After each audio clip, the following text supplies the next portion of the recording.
Hi guys, and welcome to this video of Stamping with Jen. In today's video I'm going to try this from scratch because I haven't tried it out before, but it is the tip for the Wondrous Wreath that coordinates with the framelits, and I explained in my sneak peek video on how this framelit was amazing, and I'm going to show you all how that is. So first we need our image, and then I'm going to put it tab. There's a little tab, so I'm going to put it tab side up or away from me. And then my next piece I'm going to do the exact same thing with. This stamp set comes on 2 sheets of the photo polymer clay stamp pad. It's not big enough, so we're going to switch it. Really big monster, kind of big monster, just because I don't want to have to keep switching ink pads or stamps on the ink pad. This one I'm going to have to turn. And you want it to fall loosely, so facing up, wonka jawed. That's okay.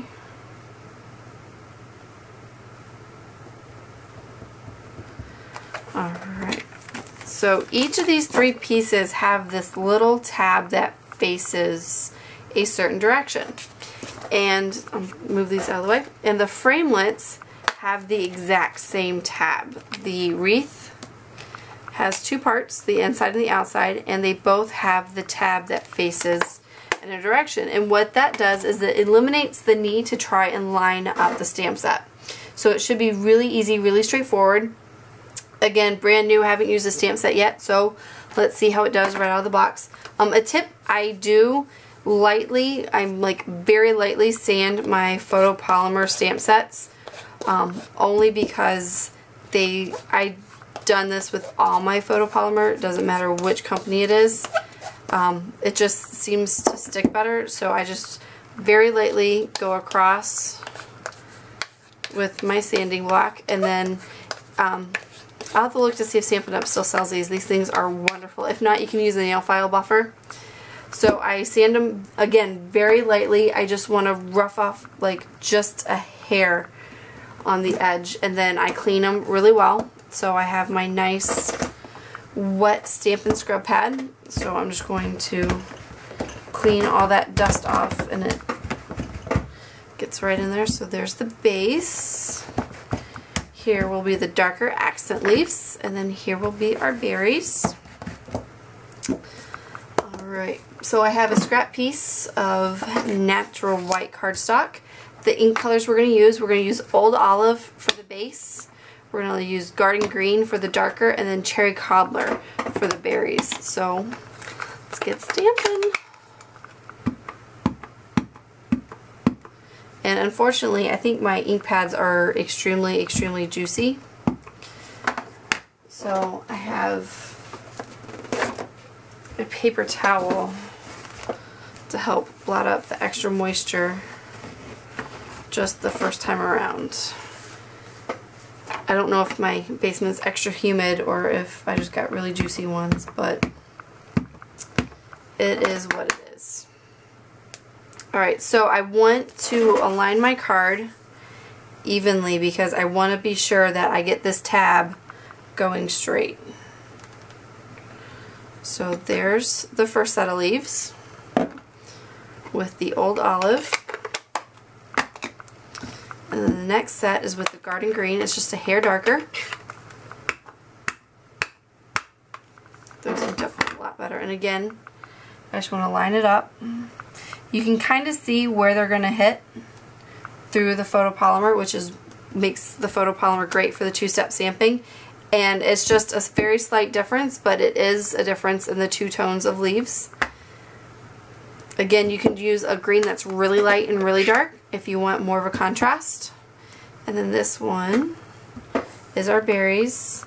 And I just want to be sure I line up my card and keep them with the angle, and that way our berries are nice and on there. Close all my ink pads up.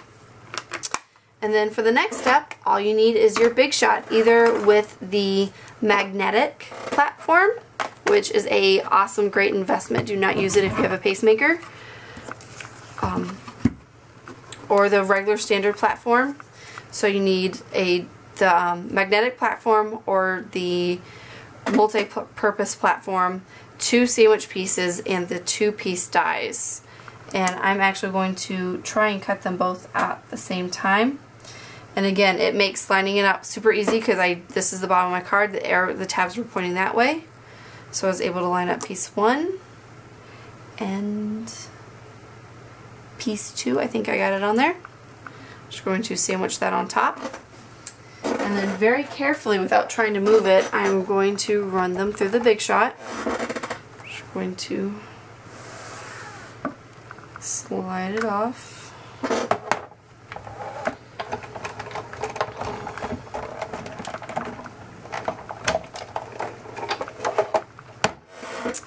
Alright, and our finished result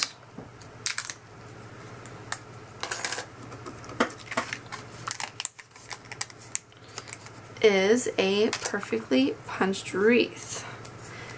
I could have lined the bottom one up, the center up a little bit better, but the outside looks fantastic. You can also punch the center out before you stamp.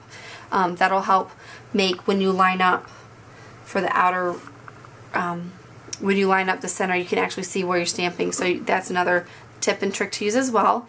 But that is great to go on a card. And again, in the kit and the framelits, you have Joy and Noel, and then a ribbon, and then a little piece for a star. So stay tuned. Check out my blog because I will make a card using our nice little wreath. And I hope you enjoyed this quick little how-to tutorial on the framelit wreath die and stamp set. Happy stamping, guys!